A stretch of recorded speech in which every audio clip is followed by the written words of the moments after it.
Brother Ron, and welcome to We All Be News Radio and TV, the news-free Dixie for the 21st century.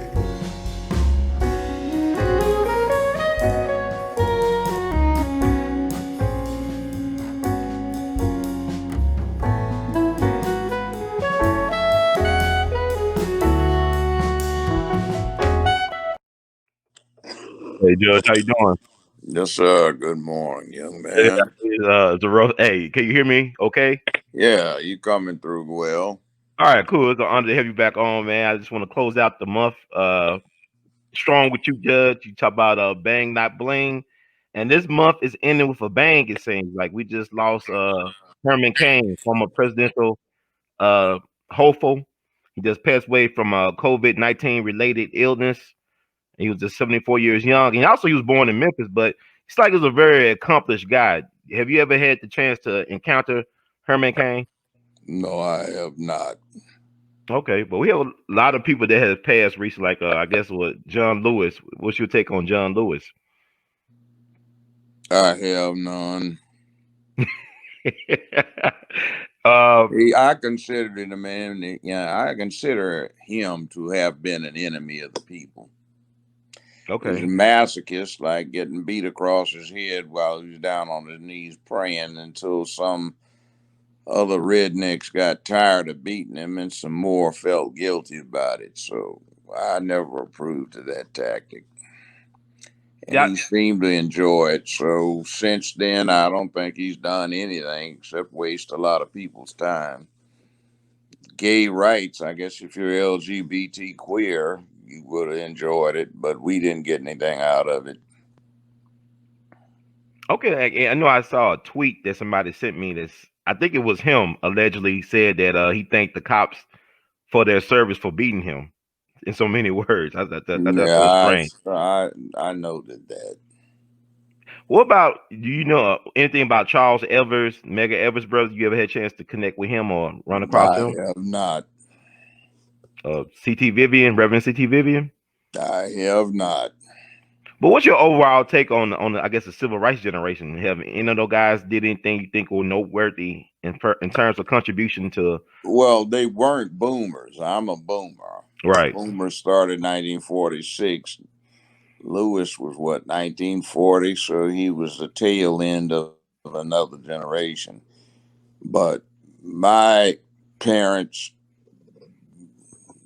their friends, which were from an earlier generation, several still, Mm-hmm.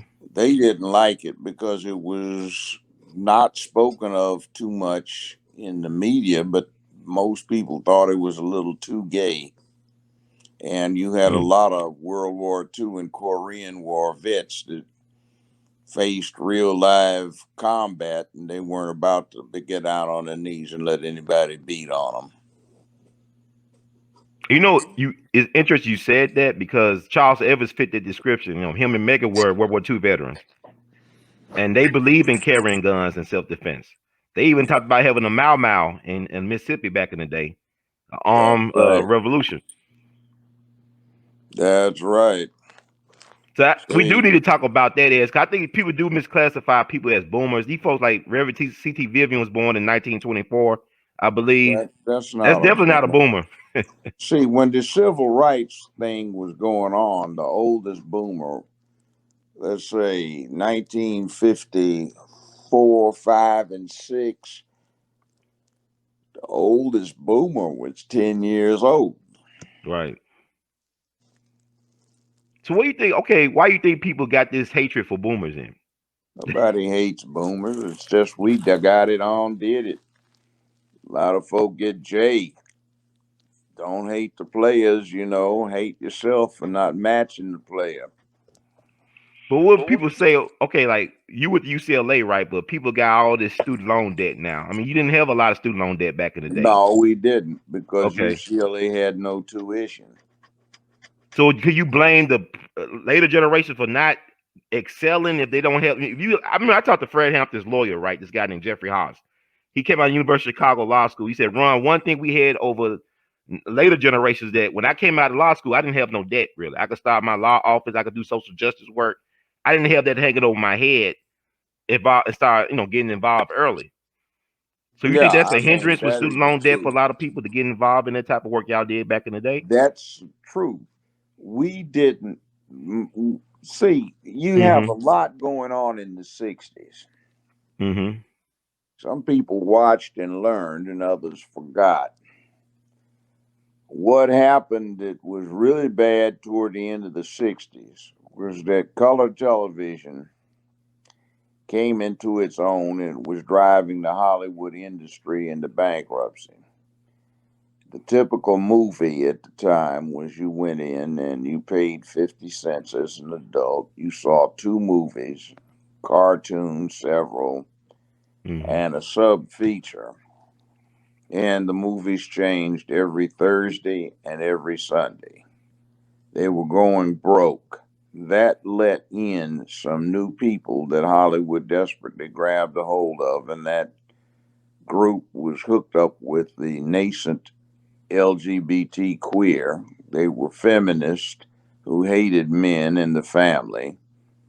They were people who figured out how to get into the black psyche, and they used black exploitation movies to refinance Hollywood. They came up with the idea of the one feature, which instead of 50 cents was a buck and a quarter, then, which was big. And they refinanced Hollywood. And what they did is they started glorifying dysfunction.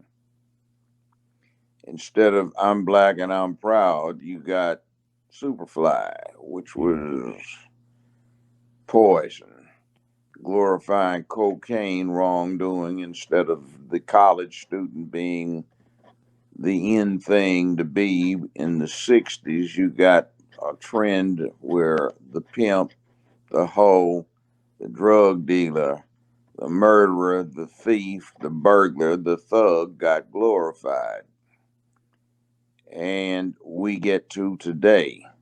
You got a slow propagandation out of the media where now you talk about toxic masculinity when masculinity is not toxic. It's a code of conduct that humanity needs.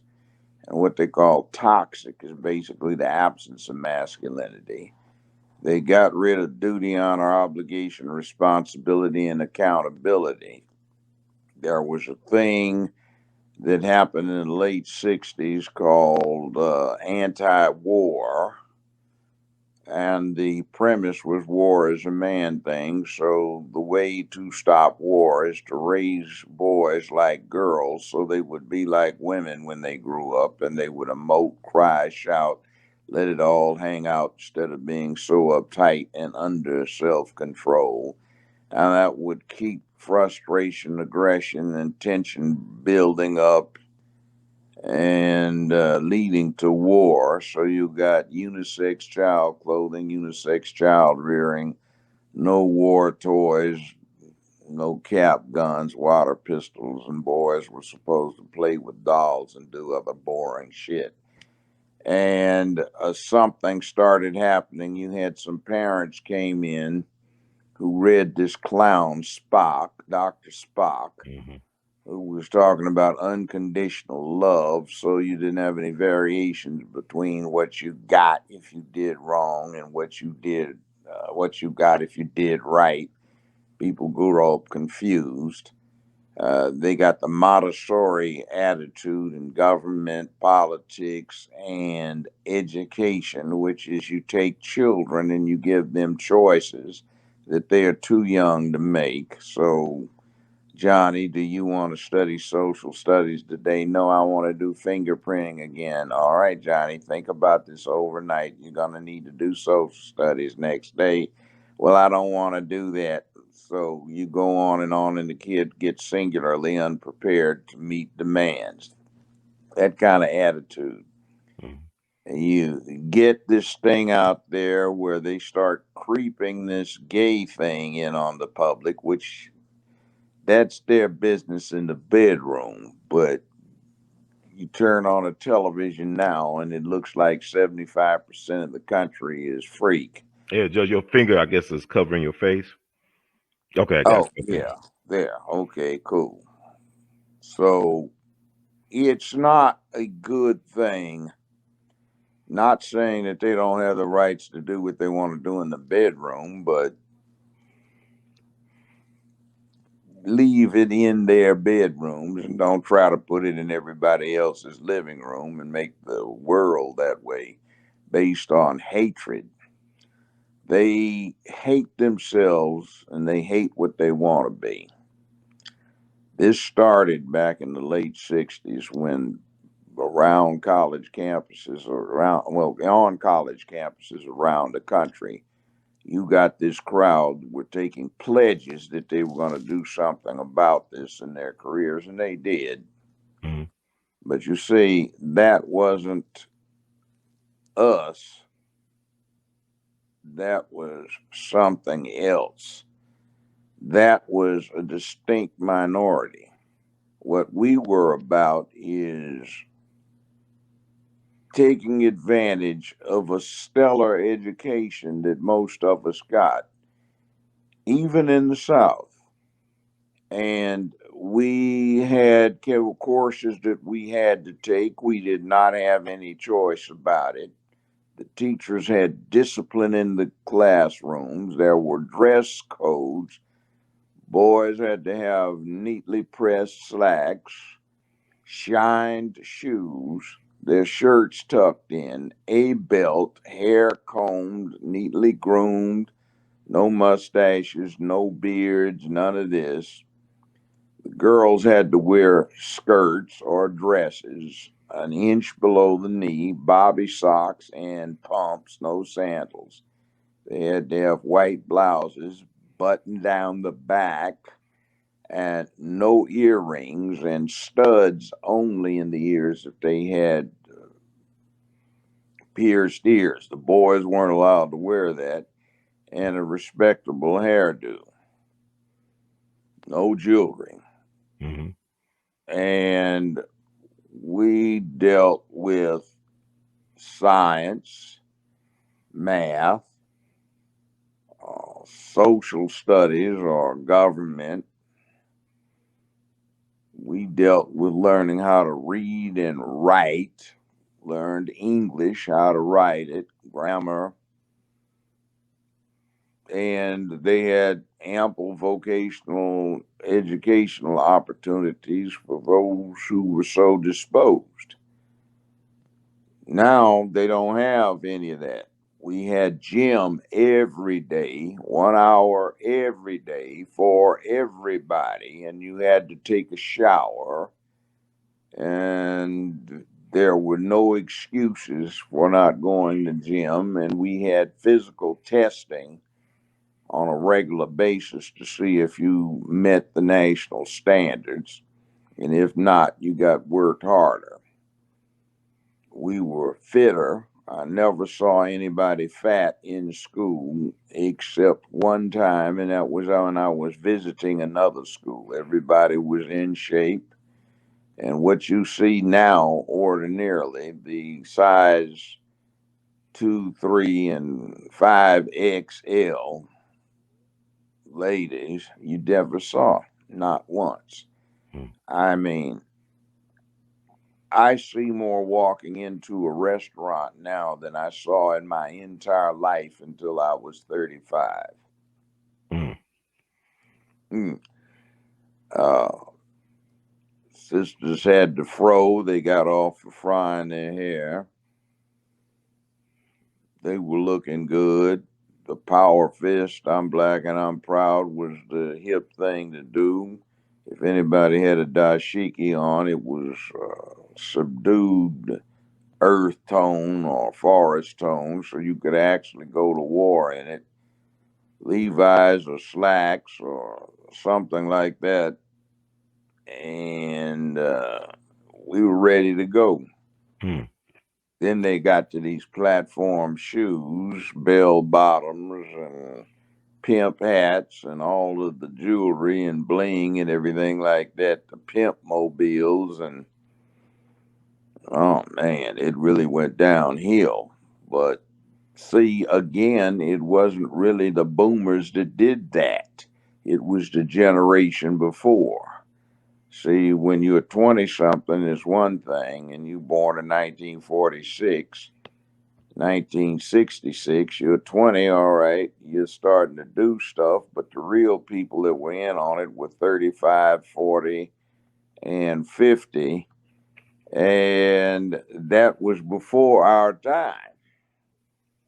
Mm-hmm. So don't blame the boomers for that. We just were the group that was the product of the best education that the country has ever provided.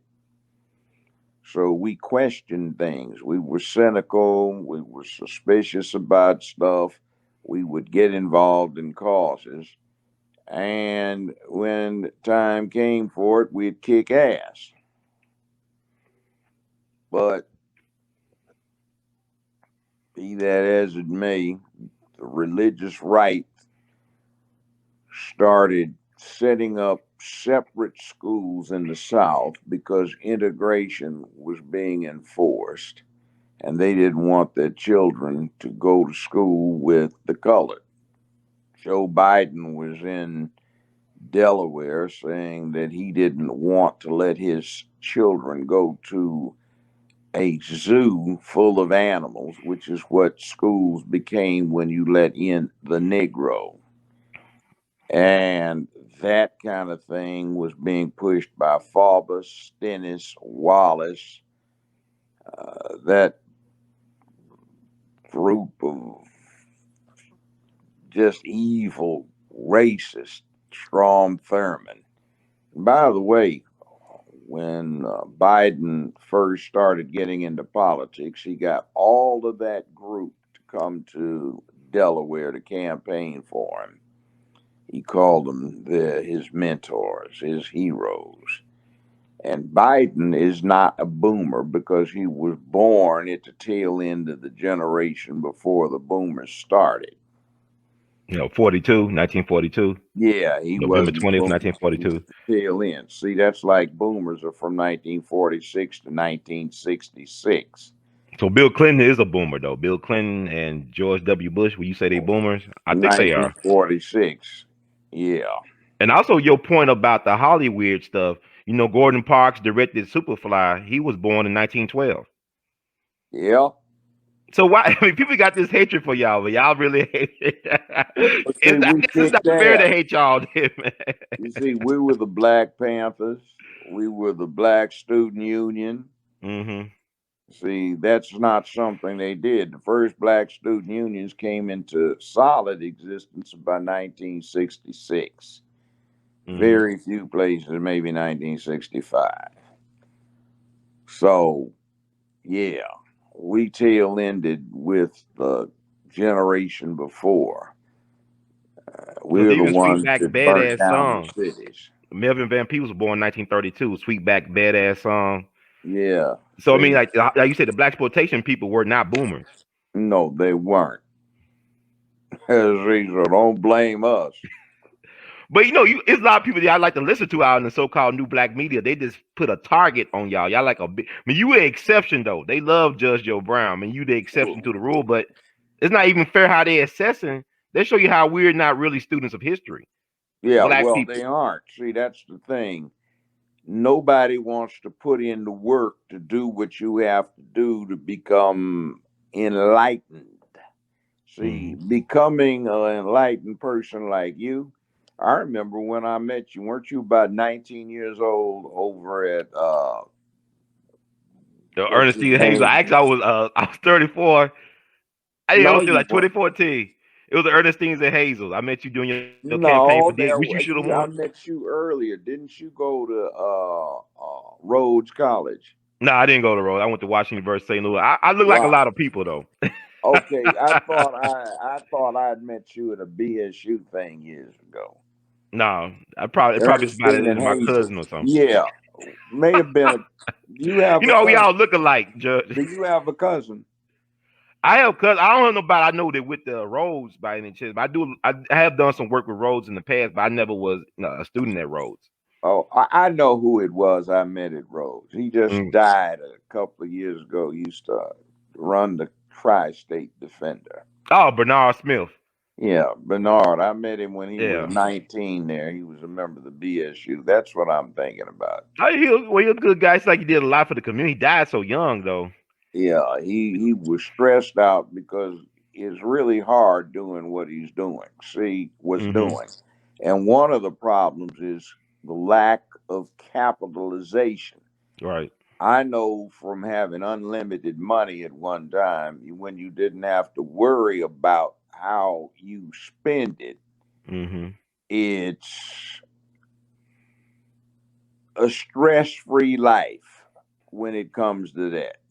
Yeah. I'm retired now, so I'm pretty well off, but I mean, I don't have any new income coming in other than stuff that I generate, but I don't need it. But, you got to keep track of what you're doing now or hire people to do it for you, which I do, Mm-hmm. because you are retired and you got to manage what you put together Yes, sir. so it doesn't get inflated out of existence.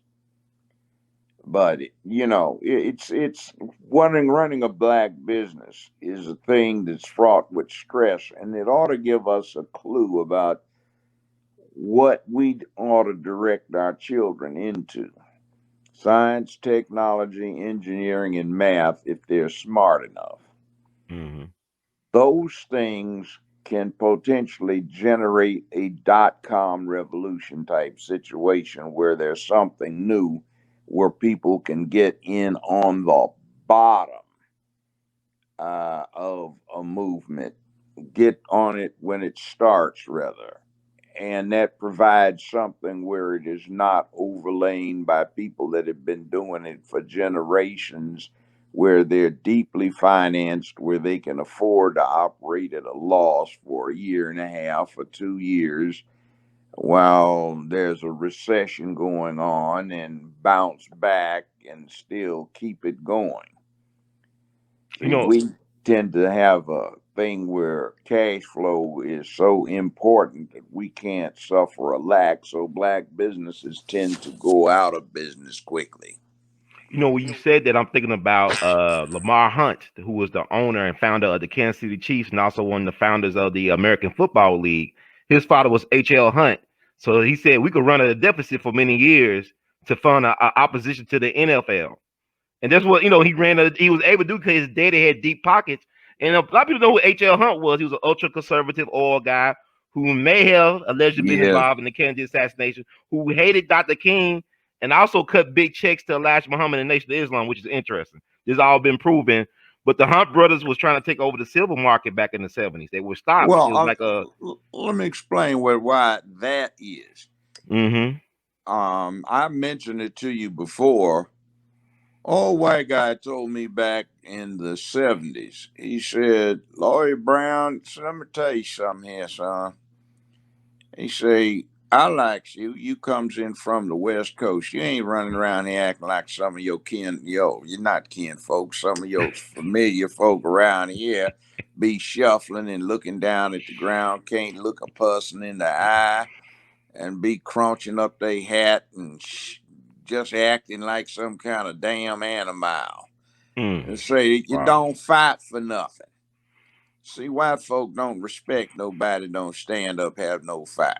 You say, I was in World War II. I got shot 2 times by them Krauts at the Battle of the Bulge, but I got a Mm. Mercedes sitting up my driveway.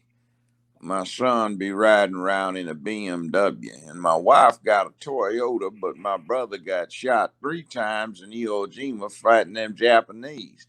We used to look down on Japanese like we look down on black folk, but we don't know no more because they had kamikaze and bonsai, and that scared the living shit out of us. Hey, them folk was not to be trifled with. And then I got through with fighting Krauts, and I'm sitting there just can't have a good day because I'm thinking about what the hell's going to happen if we invade Japan. And they started saying, take these German soldiers you've been fighting and multiply them by 5 for one individual, and that's what you're going to face. And we were saying, oh, hell, we didn't think about little bow-legged, buck-tooth, thick glass wearing Japanese anymore. We started thinking about warriors with samurai swords and doing bonsai charges and won't die. It will not surrender. And that was a whole different perspective. So we buy Japanese cars and German cars, and we, I was in the 101st Airborne, and damn, if I wasn't yelling Geronimo, some dead engine, when I jumped out of the damn airplanes. He said, so, they name trains and places after engines, but what they name after black folk except Martin Luther King Boulevard somewhere? Oh, they got one of them, Booker T. Washington High School. They got one in Memphis. They got one in damn near every school, which is every city, which is true. And Booker T was a good Negro. He was nice and cooperative. He told y'all to stay in place and mop the floor and run the bucket real good. We likes that. Said, but white folk don't respect nobody that don't fight. We be battling it out, knocking the crap out of each other when we 19, 20, 25 in a brawl behind the roadhouse. But as soon as we get over it, we shake hands and we best friends for life.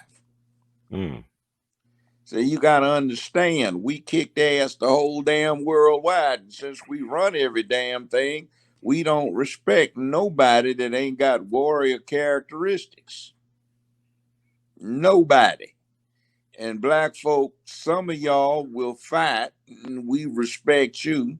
Like ain't no white man gonna stand up and give Muhammad Ali no bad lip. He said, but on the other hand, I don't want to be disrespectful, but when Martin Luther was around, nobody was sitting there doing much of anything because he was just down there on his knees. And this is where I got this term from. Actually, I didn't invent it. He said, Lloyd Brown, ain't nobody got no respect for nobody down on their knees getting some redneck beaten across his head until some old rednecks feel guilty about it. That's not no struggle or fight. That's just getting your ass whooped. And that's just like what's going on with this SPCA, Society for the Prevention of Cruelty to Animals. If you can't do it to a dog, you can't do it to a Negro. That ain't right. You all got to do something with yourself. When you say that, I'm thinking about this brother from the '60s named Robert F. Williams from North Carolina. I know, I've heard of him. Yeah, who Didn't did he write fight a back. He book? had to leave the country, but he said it best too. I saw one of his interviews before he died. He said the reason why they don't talk about people like me because we fought back, we never lost nobody, and they don't want to have a black man be George Washington, where you could retire to Mount Vernon as a hero, as a legend. They don't want, because he said you named the streets after Dr. King and Malcolm and Medgar because you killed them, and that's like sending a warning to the younger generations. If you get out of line as a black man and stand up for yourself, for your people, you won't make it to 40. But he lived in his 70s and fought a good fight. Some of us didn't get killed, but some of us were some real badasses. See, some of us went on patrol back in the 60s to keep the communities in places like Los Angeles, Chicago, and New York safe. And other cities packing hardware.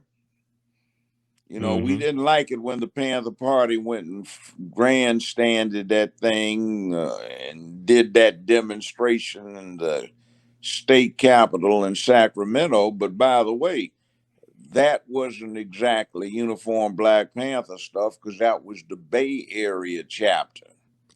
And the Los Angeles chapter didn't agree with it, and the Chicago ones didn't get involved with it. So we thought it was counter-revolutionary to go do that. And it prompted Gil Scott Heron and the Jazz Messengers to do that thing they did where the revolution will not be televised. Mm-hmm. So you have to consider uh, keep it quiet, but keep people enthused, and so you can recruit them to do what they need to do. Now, So the that's one of the problems we have today. Everybody wants to do something and then flash it on Facebook. Looky, looky, looky. I got an M4 clone carbine. Oh, wow. And see, you make yourself a target now for Homeland Security / Patriot Act surveillance, and you've compromised yourself. See, that it may be necessary, but we used to do it with a poster, which didn't put a face to it. It was a artwork thing where you didn't have an actual person on there. well, let me ask you And this: you think the month that for? No, go ahead. Sorry. see, this thing you have to understand with social media and the net, you have a problem in that the enhanced technology that allows enhanced surveillance and suppression. See, in my day, if we did something, we could get away with it. Mm-hmm.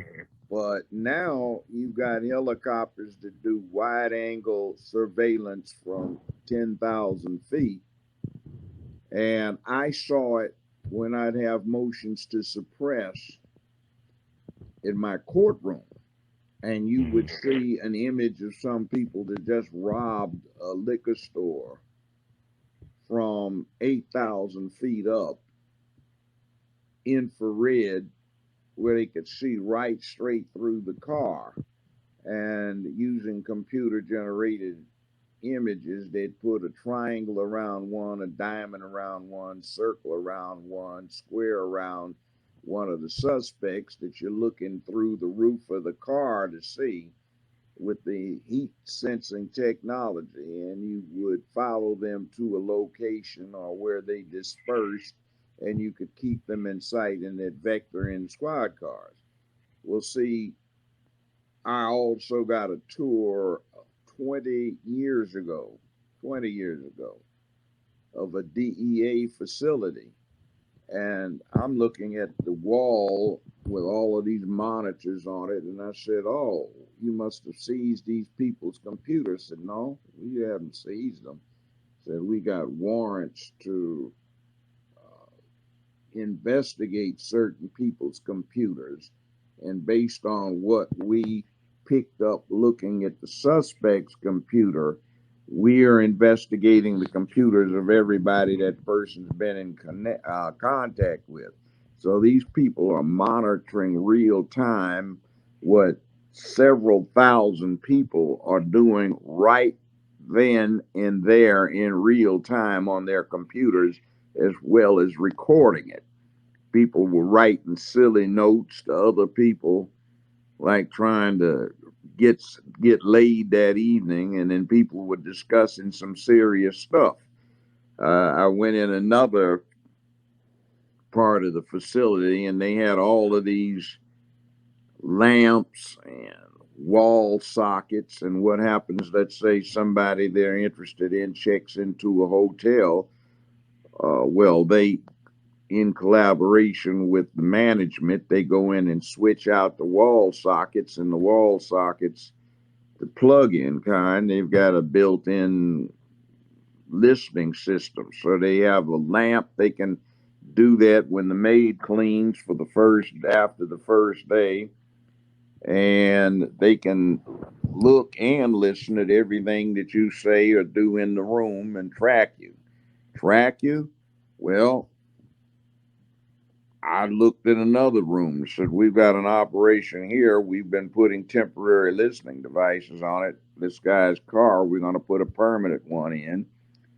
So I looked at them. There were four of them. They drove up in a van. They jumped out. One of them threw down one of these little flat platforms with the roller skates on the bottom, jumped on it, slid under the guy's car real quick.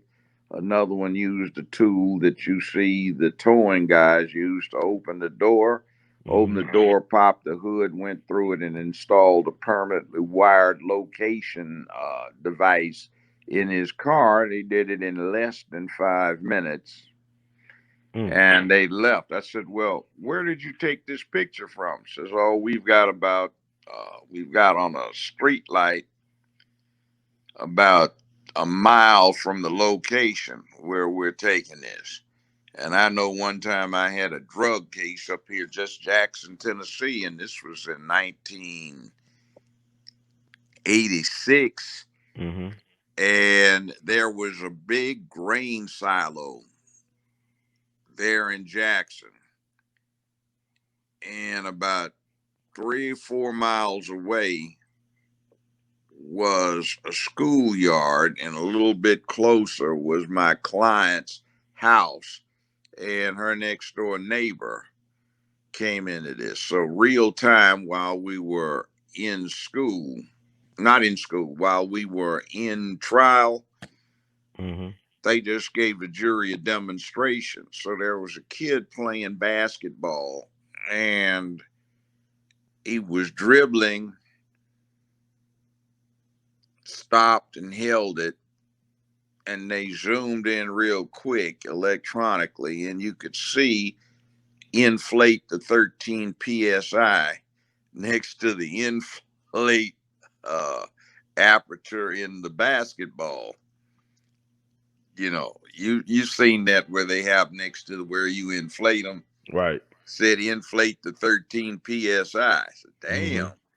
And then they flashed to the neighbor next door to my client's house, and it was reflecting, so they put a polarization filter on it. We zoomed in, the old lady was reading a newspaper, drinking a cup of coffee, and then they zoomed in so you could see the headline on the newspaper, then the sub headlines, and then they zoomed in so you could read the print. So they had been using this space technology to do surveillance on my client. And check this out. They had recorded some of the serial numbers of the bills that had been given in exchange for some drugs that they were buying. They wanted her as a drug queen pin. Wow. So, I mean, the bill serial numbers were generated from that camera that's in the tower looking through her front window as she's doing business inside her house. That's scary. Yeah. So that was 20 years ago. So remember, it's gotten worse for us when we try to do something. There is this call for unity. And that's one thing, but you got a downside to that. You don't need to unify with everybody because some people are enemies. Some people are snitches. Some people are opportunists. And many of them will get in and destroy something good or break it up or get everybody put in jail. Got to remember that. See, when you have a revolution or an evolution, there's a power play and it gets ruthless and somebody becomes fearless leader and takes over. It requires what's up here and what's here, and also a bit of luck. So would you blame this? Yeah, I mean, it's interesting. I'm glad you're saying all this. Is very important for people to think critically about how how people move as individuals, as a collective. But would you say, in hindsight, that the Panthers demonstration in Sacramento back in the '60s, did they actually lead to the Muffler Act being passed? Oh, it was a horrible thing. Internally, before they did it, was, man, what the hell is wrong with you? Okay. You have lost your bloody doggone mind.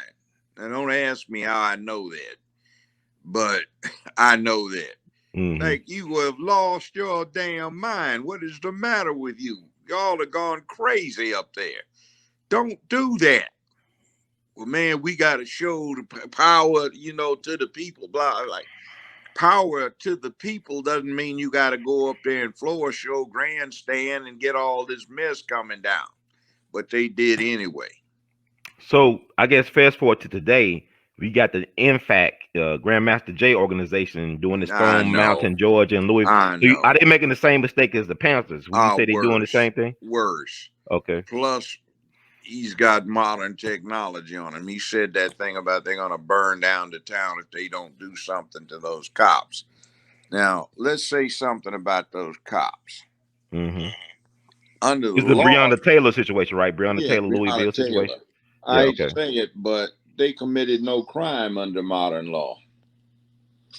It's negligence, and the family can get a huge recovery from the city, but there's no crime committed. It's like this.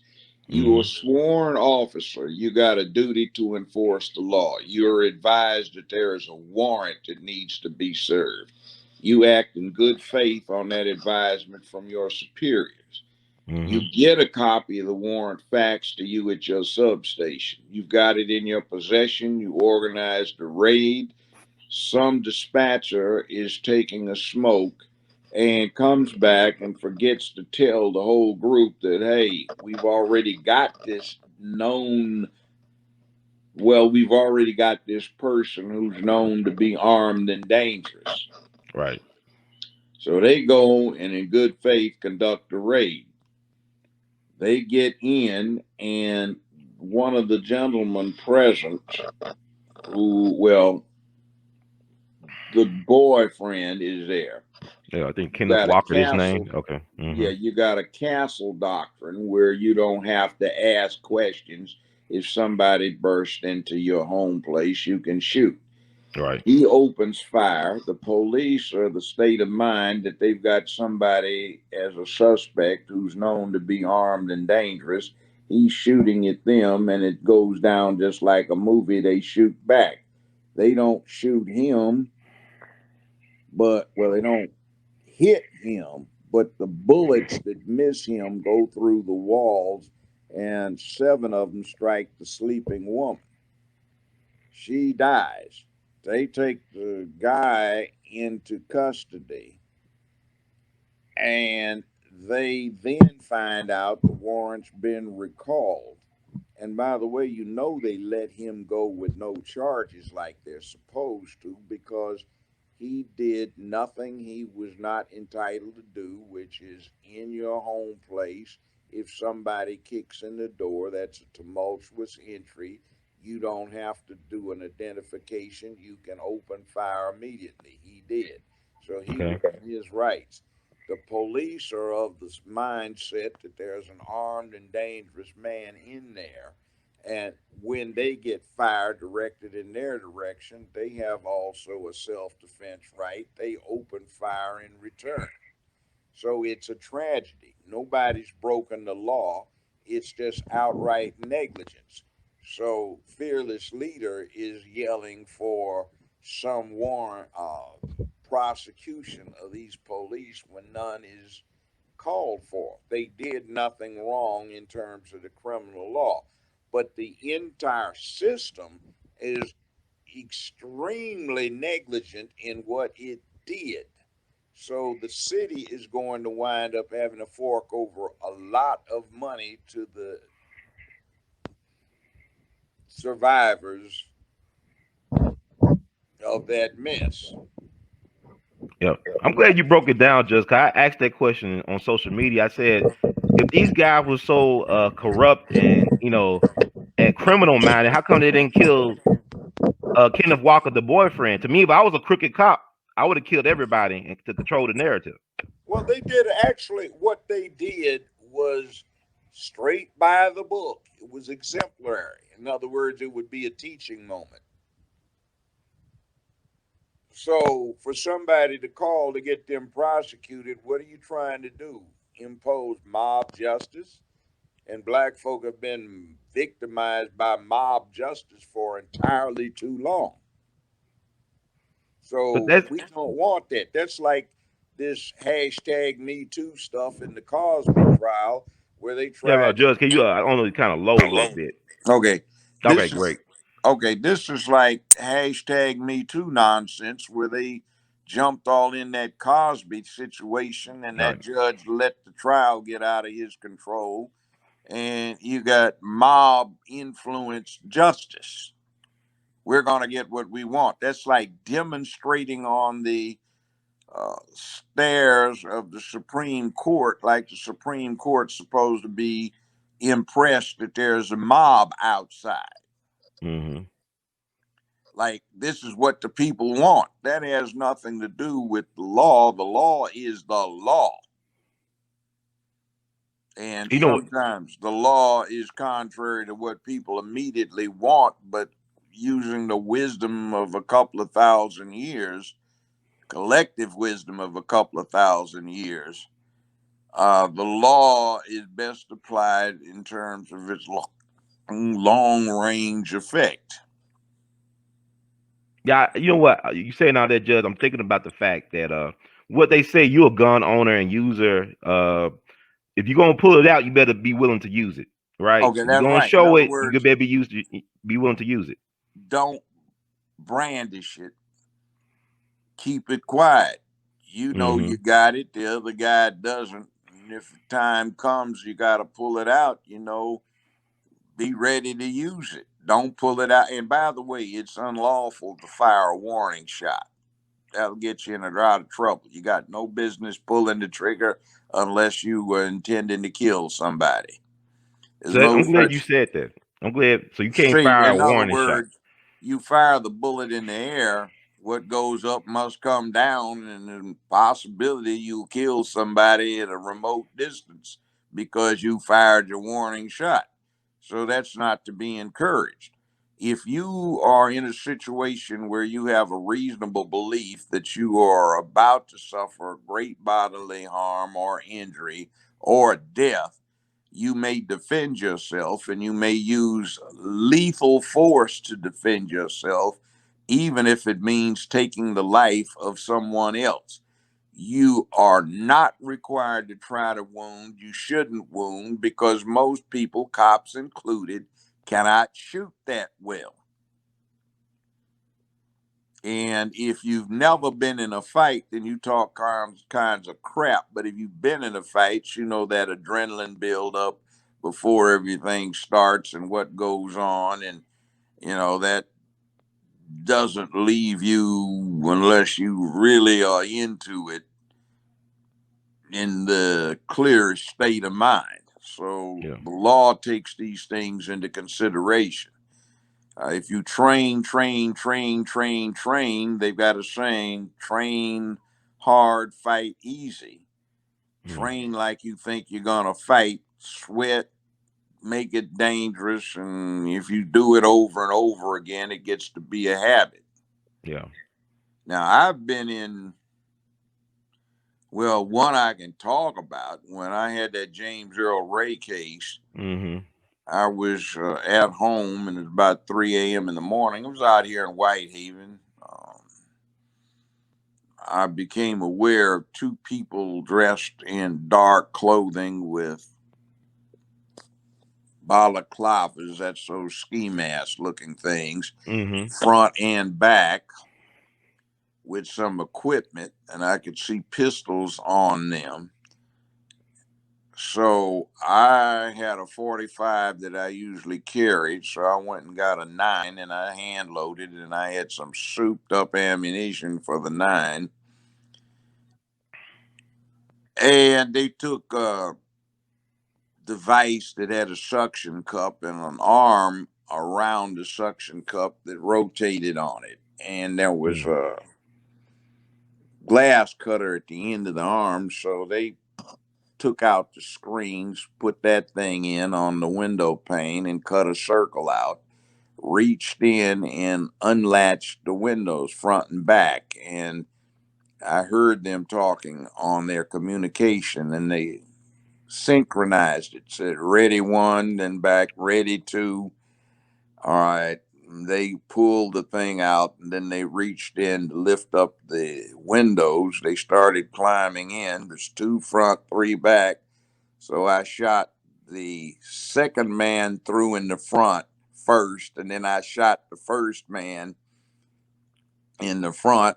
Quickly got the 3 in the back. They were shooting back, about 25, 30 shots exchanged. Wow. I was worried at first about, damn, what a scandal this is going to be. Who am I going to call for a lawyer? And I said, screw it. I'm a sitting judge. I got a safety thing here.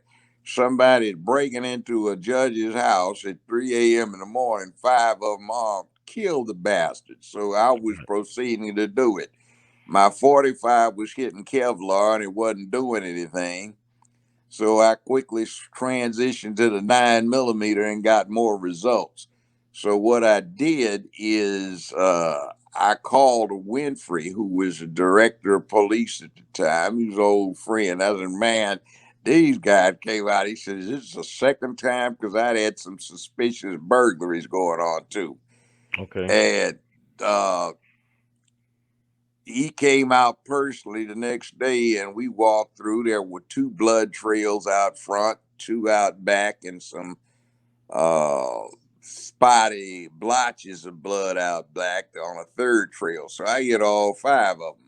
And I started aiming for the neck, and I know I hit one at the base of the neck, and they were helping him away. So they ran through the neighbor's backyard and got into a car on the other side of the block.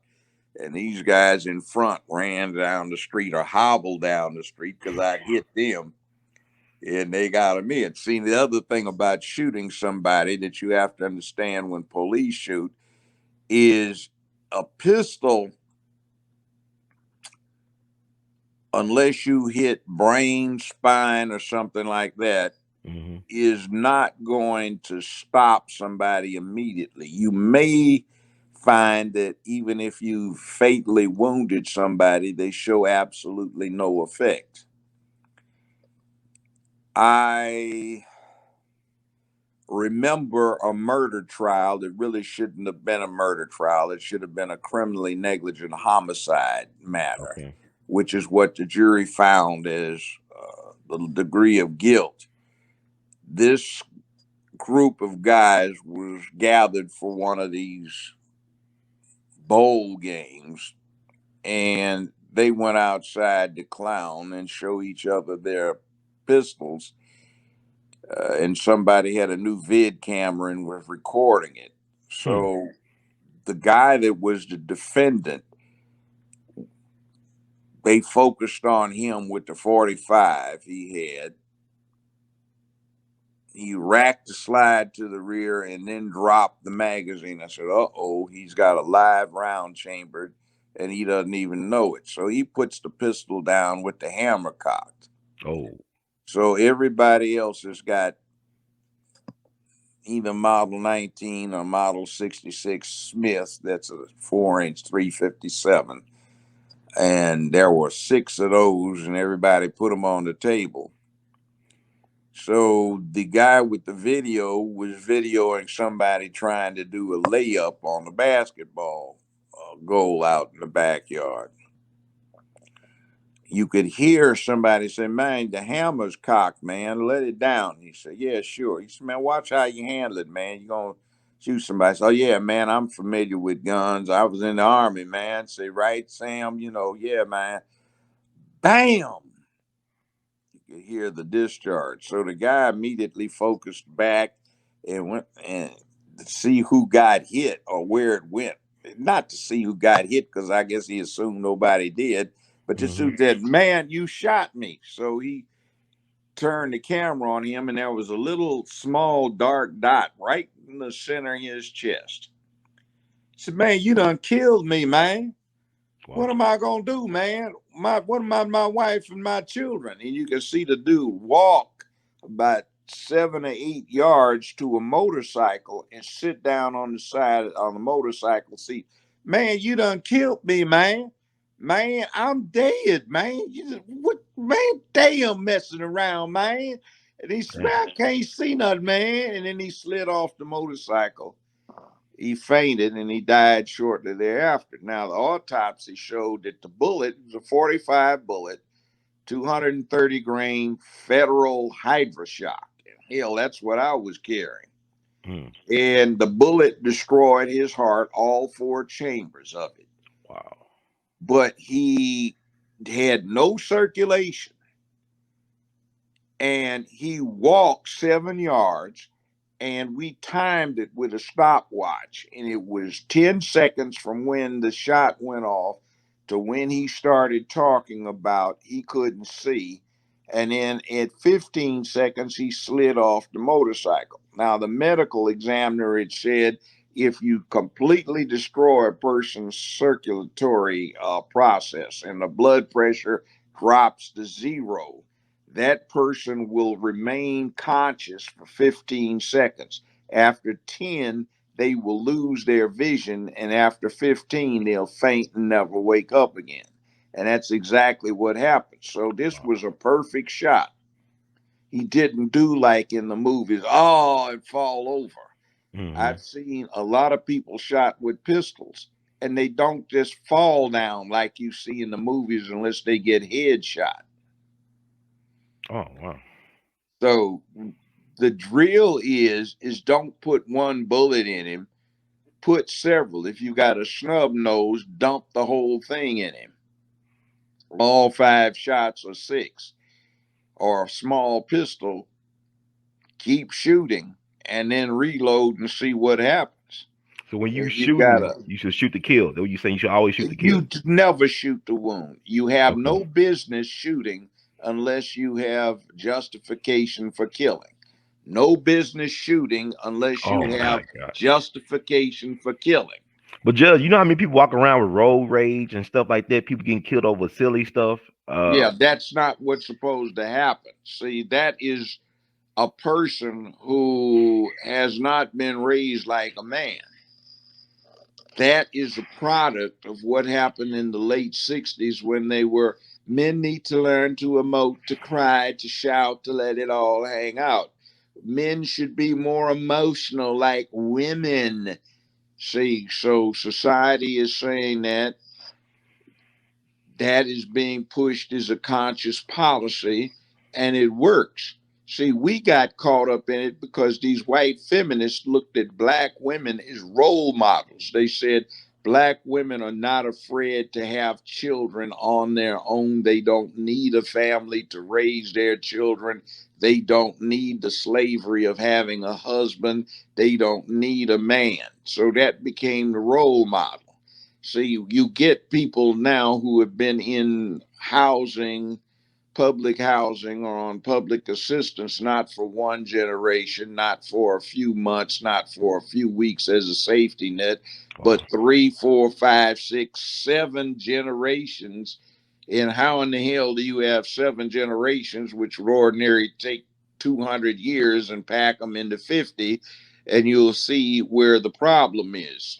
I had people coming my courtroom with children that they had when they were 10 years old, 1 week shy of the 10th birthday. Because when you have high stress, females of most mammal species come into estrus at an earlier age than they would if they had a peaceful, prosperous background. So what the hood is like in the wrong places is like tigers are eating up the village or lions are eating up the village. So the young girls start getting their menses at 9 and 10 years old instead of 12 and 14. So you get that. Wow. So you got 7 generations who have used what's supposed to be a safety net as their new environment, and they're breeding to it. It used to be that your fitness to provide determined the number of children that you could have and the number of children that survived to have children on their own. Nowadays, you've got a thing that was very bad that the boomers are not responsible for. LBJ did, but he had good intentions, but it just backfired. It's like a two-edged sword. It swung the other way. there was a situation where you got AFDC, Federal Aid to Dependent Children, based on the number of children. So the idea was is to have babies to get a bigger check. The more babies, the bigger check. You couldn't have a man around because the check would be cut off. So no men, no family, no fathers to raise the children, and having children to get the money to survive. The money didn't go to the children, the money went to the mother. That was her job. But you got deficiently raised children because you had deficient mothers. That became a style, and that became part of the culture over 50 years. But it really wasn't something that newly became part of the culture. It was a revival of what went on a slave plantation. The more babies you had, the bigger masses livestock herds were of bipeds. So you got rewarded. So unconsciously, the people trying to put up a safety net, or unwittingly, the people who were putting up a safety net just resurrected the same circumstance that existed on a slave plantation. So now you've got a scene where a lot of cities, particularly their inner city areas, are nothing but plantations, but the Negroes have no cotton to pick, and the black leaders are trying to be overseers on a plantation with no crop to grow. You know, you saying that, just remember that movie Claudine with Diane Carroll and James Earl Jones.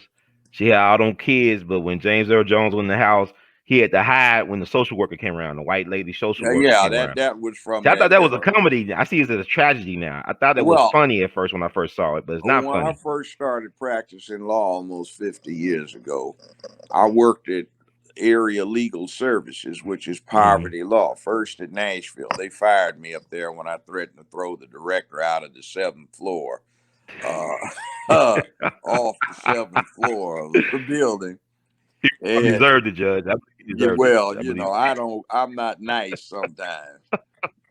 And I was down here and we dealt with poverty law, and one of the number one cases we had was getting a check turned back on after a social worker caught a man coming in. They would sit there. From the testimony you'd get in these hearings, they would sit in their cars with binoculars and watch all day to see if one of the fathers would come in. So I remember one case, the woman had 9 children, and she had 5 different babies' daddies, and 2 of them were conscientious trying to actually be fathers. So they cut her check off because these 2 had come by, to play with the kids and try to teach them some things. That's a bad thing. Let me turn a light on in here. I didn't go to bed till 5 something in the morning. Hey, I know you're a night owl. Yeah, I like to read a lot to keep Well, that's up a on. rarity. All these distractions these days. People don't like to read. People rather look at you speak for an hour than read something that takes less than 5 minutes. I Which said is that to strange. you before, and you. Yeah, it's strange. We are weird. Hold on one second. Yes, sir.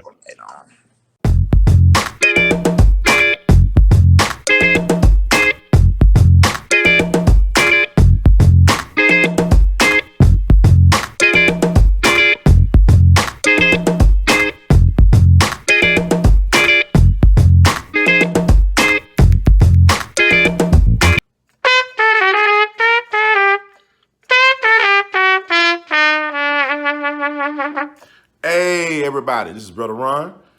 I am asking you all to do me a big favor. Think about supporting the We All Be movement. Your donation is tax deductible. The We All Be Group Incorporated is a recognized 501c3.